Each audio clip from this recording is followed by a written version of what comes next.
अस्सलाम वालेकुम, मैं हूं फातिमा और आप देख रहे हैं बायोकेम कॉन्सेप्ट्स। आज हम डिस्कस करने जा रहे हैं किंगडम प्रोकैरियोट। ये चैप्टर नंबर 6 है बायोलॉजी में से, एफएससी पार्ट 1। सबसे पहले हम डिस्कस करते हैं डिस्कवरी ऑफ बैक्टीरिया। अब प्रोकैरियोट जो है उसका सही में मतलब क्या है उसका मीनिंग, कि जो प्रो है उसका मतलब होता है बिफोर और कैरी ऑन का मतलब होता है न्यूक्लियस। इसका मतलब ये है कि ऐसे ऑर्गेनिज्म जिनका जो न्यूक्लियस है वो ट्रू फॉर्म में नहीं होता, ठीक है, उनका जो जेनेटिक मटेरियल है वो साइटोप्लाज्म के अंदर ही डिस्पर्स होता है एक अलग से। जैसे हम ह्यूमंस में हम क्या होता है कि एक न्यूक्लियस के ऊपर एक अलग इन्वेलप होती है और जो आपका जेनेटिक मटेरियल है जिसमें आपका डीएनए आता है वो उसके अंदर प्रेजेंट होता है। लेकिन प्रोकैरियोट्स में क्या होता है कि जो आपका इनका जेनेटिक मटेरियल है वो साइटोप्लाज्म के अंदर ही डिस्पर्स होता है, इनके पास ट्रू जो है ना इनका न्यूक्लियस नहीं होता। अब साइंटिस्ट ने क्या किया कि प्रोकैरियोट्स को दो मेजर ग्रुप्स में डिफाइन किया। एक थे यू बैक्टीरिया जिनको ट्रू बैक्टीरिया बोला जाता था, मतलब वो वाले बैक्टीरिया जो ऑल ओवर द वर्ल्ड पाए जाते हैं, मतलब वो हर जगह एग्जिस्ट करते हैं, हर हमारे घरों में, बाहर, होटल्स में, किसी भी जगह, सोइल में, हवा में, हर जगह जो बैक्टीरिया एग्जिस्ट करते हैं उसको यू बैक्टीरिया का नाम दिया गया। और दूसरा जो ग्रुप था वो था आर्की बैक्टीरिया का। आर्की बैक्टीरिया जो थे वो इनको एंशिएंट बैक्टीरिया बोला जाता है, या इनका जो दूसरा नाम है वो होता है लिविंग फॉसिल्स। इनको लिविंग फॉसिल्स क्यों कहा जाता है? क्योंकि ये हार्श कंडीशंस में पाए जाते हैं, जैसे उन एरियाज में ये पाए जाते हैं जहाँ पे टेम्परेचर बहुत ज़्यादा हाई हो, जहाँ पे सर्वाइव करना बहुत ज़्यादा मुश्किल होता है। ये जो बैक्टीरिया हैं आर्की बैक्टीरिया, ये उन एरियाज में पाए जाते हैं। बाकी जो यू बैक्टीरिया हैं वो anywhere else in the world जो हैं वो प्रेजेंट होते हैं। नेक्स्ट जो है वो है साइंटिस्ट की वर्किंग है कि उन्होंने किस तरह बैक्टीरिया को जो है वो एवेलुएट किया है। सबसे पहले जो साइंटिस्ट थे उनका नाम था एंटोनी वैन लीeuwenhoek। इन्होंने क्या किया था, इन्होंने बैक्टीरिया को और प्रोटोजोआ को रिपोर्ट किया था, मतलब इन माइक्रोब्स को इन्होंने माइक्रोस्कोप के थ्रू देखा और फिर उन पे इन्होंने जो थी ना उनकी ड्राइंग्स बनाई और डिस्क्रिप्शंस के थ्रू इनको एक्सप्लेन किया था। जैसे बैक्टीरिया का एक अलग ग्रुप है और प्रोटोजोआ का एक अलग ग्रुप है। प्रोटोजोआ भी सिंगल सेल्ड ऑर्गेनेलीज होते हैं, लेकिन ये बैक्टीरिया से डिफरेंट होते हैं। इनका जो है वो एक इनके अलग क्लासिफिकेशन है, इनका एक अलग किंगडम है। इसी तरह बैक्टीरिया का एक अलग किंगडम है। अब एंटोनी ने क्या किया था कि ये जो स्मॉल क्रिएचर्स इसने डिस्कवर किए थे, जैसे इसने, मैंने लास्ट पॉइंट में लिखा है कि इसने रेन वाटर में, सलाइवा में, विनीगर और जो दूसरी इन्फ्यूजन्स होती हैं उसके इसने सैंपल्स कलेक्ट किए और फिर उसको इसने स्मॉल सिंपल माइक्रोस्कोप, जैसे हम लोग कहते हैं हमारी लाइट माइक्रोस्कोप है, उसके अंदर इसने वो सैंपल्स रखे और उनको ऑब्जर्व किया। तो इसके फिर इसने वहाँ से इनकी ड्राइंग्स बनाई और डिस्क्रिप्शंस लिखी थी और इसने इन बैक्टीरिया को नाम दिया था स्मॉल क्रिएचर्स का, called as एनिमलक्यूल्स।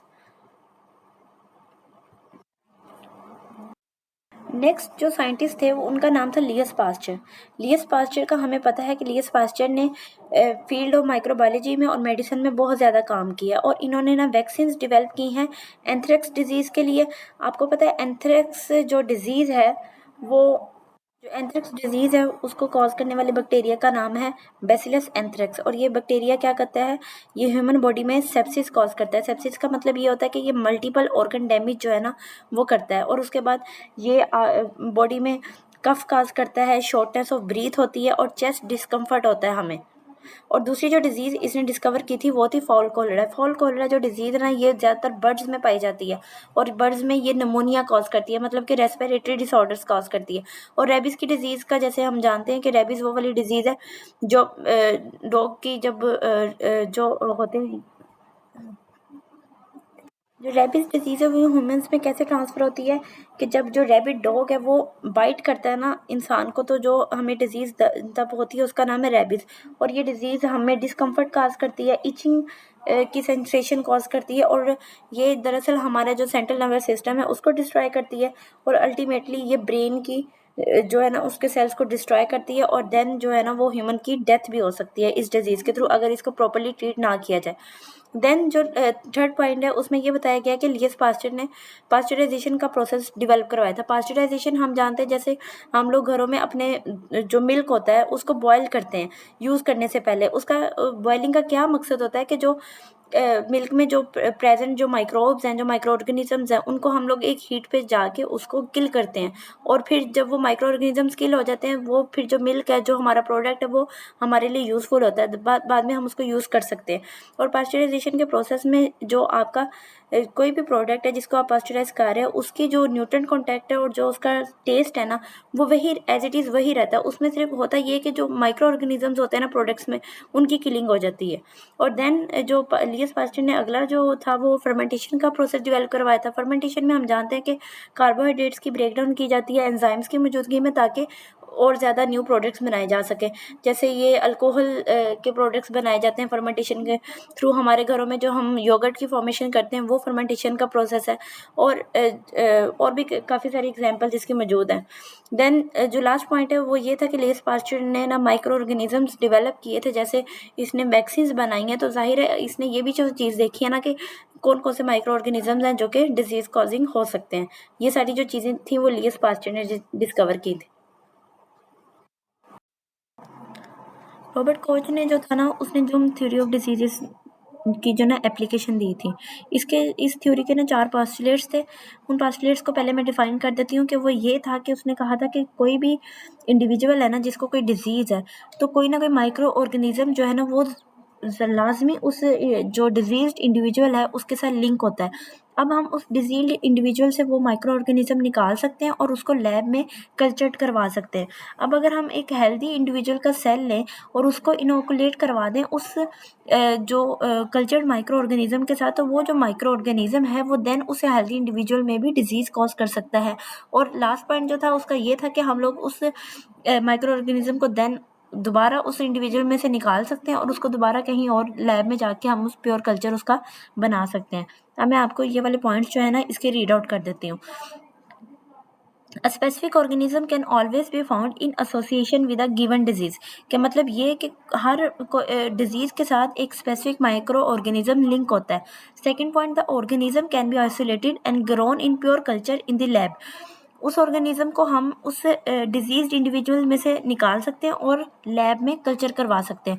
The pure culture will produce the disease when inoculated into susceptible animal. मतलब मैं अगर कोई हेल्दी इंडिविजुअल का सेल लूँ और उसको प्योर कल्चर के साथ इनोकुलेट करवाऊँ, तो वो जो माइक्रो ऑर्गेनिज्म है वो उस हेल्दी इंडिविजुअल में डिजीज कॉज करेगा। लास्ट पॉइंट ये है कि it is possible to recover the organism in pure culture from experimentally infected animal. अब जो हम लोगों ने खुद हेल्दी इंडिविजुअल को जिसको हमने माइक्रो ऑर्गेनिज्म के साथ डिजीज़ कॉज करवाई है, हम उस इन्फेक्टेड एनिमल से दोबारा जो माइक्रो ऑर्गेनिज्म है उसको निकाल सकते हैं और उसको दोबारा जो है लैब में प्योर कल्चर में कल्चर्ड करवा सकते हैं। ये जो थे ना पोस्टुलेट्स, ये रॉबर्ट कोच ने दिए थे। इसके अलावा ये बताया गया है कि रॉबर्ट कोच ने जो थे ना रॉड शेप बैक्टीरिया जो थे वो आइसोलेट करवाए थे। जो एक शीप थी ना जो कि एंथ्रेक्स से जिसकी डेथ हुई थी, एंथ्रेक्स डिजीज़ जैसे हम लोगों ने ऊपर इसके बारे में डिस्कस किया है। और इसी तरह जो रॉबर्ट कोच था उसने वो बैक्टीरिया भी आइडेंटिफाई किया था जो ट्यूबरकुलोसिस काज करता है और कोलेरा। ट्यूबरकुलोसिस हम जानते हैं कि ये एक माइकोबैक्टीरियम ट्यूबरकुलोसिस बैक्टीरिया वो ये डिजीज़ कॉज करता है और ये रेस्पिरेटरी डिजीज़ है जो कि हमारे लंग्स में होती है और हमें फिर दोबारा सांस लेने में जो है ना वो मसला होता है इस बैक्टीरिया की वजह से। तो ये जो चीज़ें थी ना बैक्टीरिया के बारे में, ये सारी रॉबर्ट कोच ने इंट्रोड्यूस करवाई थी। अब हमने इस स्लाइड तक अब हमने पढ़ लिया कि किस साइंटिस्ट ने क्या काम किया था और क्या उसकी डिस्कवरी थी बैक्टीरिया के बारे में। अब नेक्स्ट हम पढ़ेंगे कि बैक्टीरिया की जो साइज़ है वो किस तरह का होता है। स्ट्रक्चर ऑफ बैक्टीरिया में साइज और शेप आती है। सबसे पहले हम इसका साइज डिस्कस करते हैं कि जो बैक्टीरिया का जो साइज है ना वो रेंज करता है 0.1 से लेके 600 माइक्रोमीटर इन डायमीटर तक। अब बैक्टीरिया में डिफरेंट काइंड्स आती हैं। जैसे जो सबसे स्मॉलेस्ट बैक्टीरिया का जो जीनस है जिसका नाम माइकोप्लाज्माज है, उनका जो साइज़ है वो होता है 100 to 200 nanometer in diameter. While जो इकोलाई बैक्टीरिया है उसका साइज़ होता है 1.1 to 1.5 माइक्रोमीटर वाइड और 2 to 6 माइक्रोमीटर लॉन्ग। इसी तरह जो स्पाइरोशीट्स हैं उनका जो साइज़ है वो 500 माइक्रोमीटर इन लेंथ होती हैं। स्टेफाइलोकोकाई जो होते हैं वो 0.75 माइक्रो में होते हैं और स्टेप्टोकोकाई 1.25 माइक्रो में पाए जाते हैं। नेक्स्ट जो हम स्लाइड जा रहे हैं उसमें शेप ऑफ बैक्टीरिया के बारे में बताया गया है। शेप ऑफ बैक्टीरिया को देखा जाए तो बैक्टीरिया जो है ना वो 3 टाइप्स की शेप में एग्जिस्ट करते हैं, कोकाई, बेसिली और स्पाइरल फॉर्म में। सबसे पहले हम कोकाई को डिस्कस करते हैं कि कोकाई क्या होती है। कोकाई की जो शेप होती है ना वो स्फेरिकल या ओवल शेप बैक्टीरिया होते हैं। ओवल शेप बैक्टीरिया वो वाले मतलब कि उनकी शेप इस तरह की होती है जैसे एग की शेप होती है, ना बिल्कुल राउंड शेप में होते हैं, बल्कि उनकी जो शेप होती है वो एग लाइक होती है। और ये जो कोकाई होते हैं ना, इनका जो प्लेन ऑफ डिवीजन है ना, वो सिंगल प्लेन में होता है। मतलब कि अगर इनकी डिवीजन वन प्लेन में है तो इनको हम बोलेंगे डिप्लोकोकस या स्ट्रेप्टोकोकस। अगर ये लॉन्ग चेन्स में एग्जिस्ट कर रहे हैं या लॉन्ग फॉर्म्स में हैं तो हम इसको स्ट्रेप्टोकोकाई बोलेंगे। अगर इनकी डिवीजन जो है वो टू प्लेन में है तो इसको टेट्राड बोलते हैं। टेट्राड मतलब स्क्वायर ऑफ फोर कोकाई होता है। और अगर इनकी डिवीजन जो है वो थ्री प्लेन में है तो इसको सार्सिना बोलते हैं, जो कि क्यूब होता है एट कोकाई का। और अगर जो डिवीजन है वो रैंडम है तो उसको स्टेफाइलोकोकस बोलते हैं। और कोकाई में जो एग्जांपल्स हैं बैक्टीरिया के, उसमें हमारे पास आ जाते हैं डिप्लोकोकस निमोनिया और स्टेफाइलोकोकस ऑरियस। हम इसकी नेक्स्ट जो है ना वो शेप्स को डिस्कस, जैसे यहाँ आप देख सकते हैं कि सबसे पहले मैंने एक सिंपल जो कोकस है ना उसको ड्रा किया। देन अगर आपकी जो डिवीजन है वो डबल है, मतलब जो दो कोकाई पेयर्स की फॉर्म में, तो वो डिप्लोकोकस बनाते हैं। और टेट्राड में क्या होता है कि जो डिवीजन होती है वो टू प्लेन्स में होती है। और टेट्राड क्या है, स्क्वायर ऑफ फोर कोकाई। और सार्सिना में क्या होता है कि जो डिवीजन है वो थ्री प्लेन्स में, और ये क्यूब ऑफ एट कोकाई होता है। और उसके बाद स्ट्रेप्टोको की जो कोकाई है उसमें लॉन्ग चेन्स पाई जाती हैं, और जो स्टेफाइलो कोकाई है उसमें जो डिवीजन है वो रैंडम फॉर्म में होती है। नेक्स्ट जो बैक्टीरिया की शेप है उसमें आ जाते हैं बेसिली। बेसिली जो होते हैं ना वो रोड शेप बैक्टीरिया होते हैं, और इनकी जो डिवीजन होती है ना वो सिंगल प्लेन में होती है। जैसे अगर जो सिंगल सेल बैक्टीरिया उसको बेसिलस बोलते हैं। अगर वही बैक्टीरिया चेन ऑफ सेल्स में आ जाए, मतलब कि चेन ऑफ बेसिली आ जाए, तो उसको हम स्ट्रेप्टोबेसिली बोलते हैं। और अगर बैक्टीरिया सिर्फ टू पेयर्स में है, मतलब, तो उसको हम डिप्लोबेसिली बोलते हैं। इसमें जो एग्जांपल्स हैं वो आ जाती हैं आपके पास इकोलाई, बेसिलस सब्टिलस और सुडोमोनास। हम इनकी आगे शेप्स ना, जैसे अरेंजमेंट ऑफ बेसिले में आप देख सकते हैं कोकोबैसिलस मतलब सिंगल सेल ऑर्गेनिज्म। और अगर ये पेयर्स में आ जाए तो इसको डिप्लोबैसिली बोलते हैं, और अगर ये लॉन्ग चेन्स में आ जाए तो इसको स्टेप्टोबैसिली बोलते हैं। और अगर यही जो स्टेप्टोबैसिली है अगर हम इसको वर्टिकल चेन्स में अरेंज करेंगे तो उसको पेलिसेड्स बोलते हैं।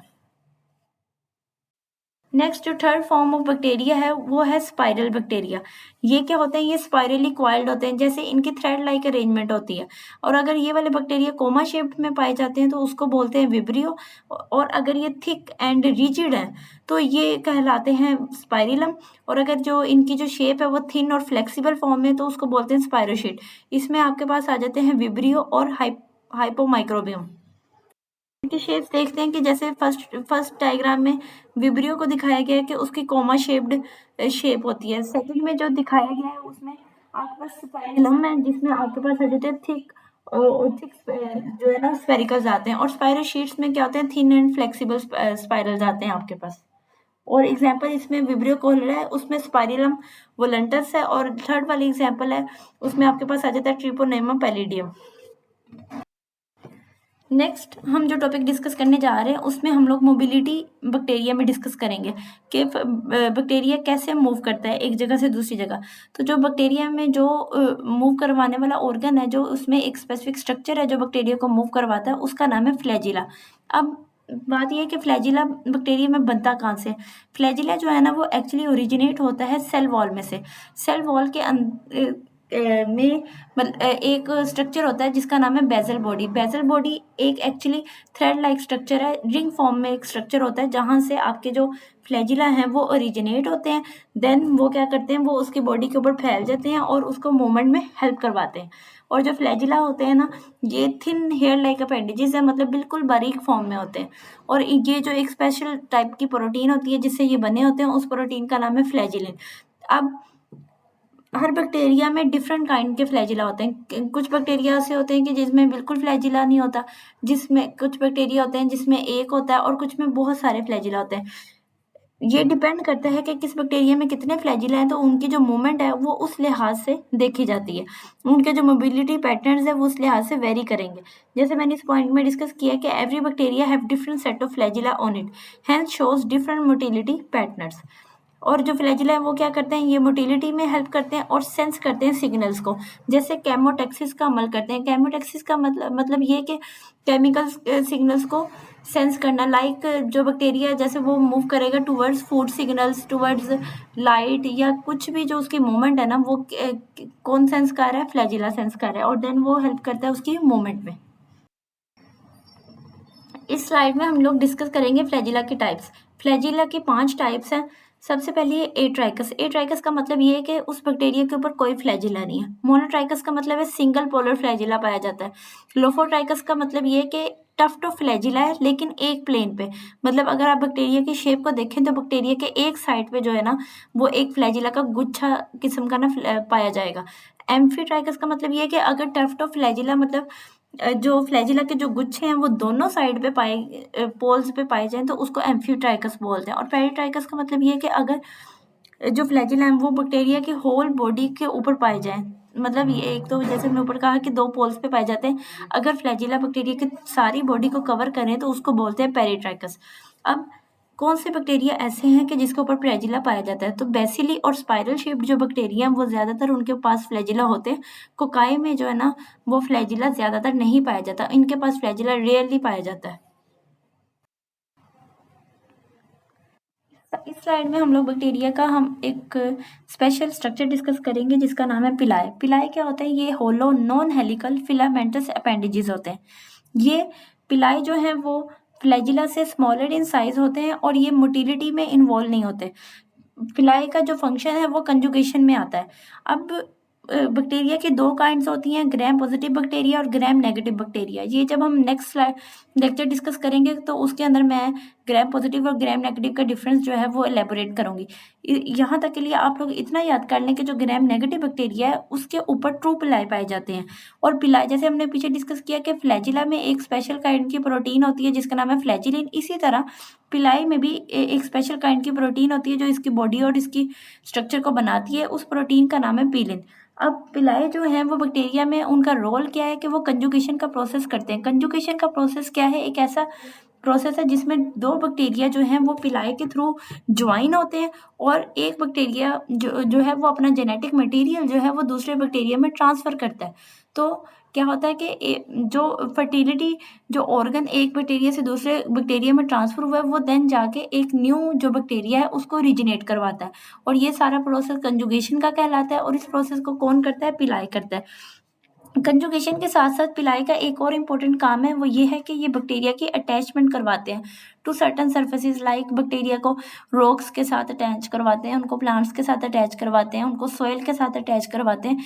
ये वाला जो फंक्शन है वो भी कौन कर रहा है? पिलाई कर रहा है। और अगर आपके पास कोई भी क्वेश्चन है इस टॉपिक के रिलेटेड आप मुझे वो कमेंट सेक्शन में पूछ सकते हैं। और अगर आप मेरे चैनल पे न्यू हैं तो काइंडली मेरे वीडियो को लाइक करें, शेयर करें और इस चैनल को सब्सक्राइब करें। Thank you so much. अल्लाह हाफिज़। Take care.